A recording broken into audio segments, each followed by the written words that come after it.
Et oui, la Coupe du Monde 1954 en Suisse.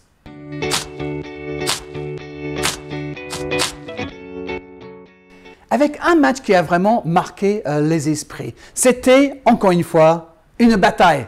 À presque tous les Coupes du Monde, il y a une histoire de bagarre, n'est-ce pas? La bataille de Berne. Nous voilà donc en Suisse, Berne. Ils vont se faire berner. Mais qui?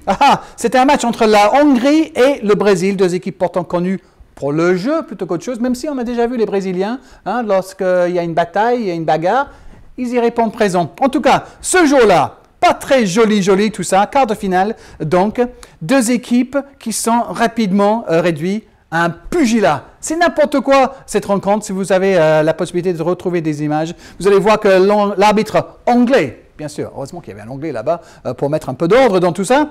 Arthur Ellis, après une bagarre et carrément des échanges de coups de poing entre deux joueurs. Les premiers qui sortent, c'est Nilton Santos d'un côté, je vous laisse deviner s'il est brésilien ou hongrois, et Joseph Bozic de l'autre. Out! Le Brésil réduit à 9 quelques minutes plus tard, lorsque Tozzi donne un énorme coup de pied à un adversaire.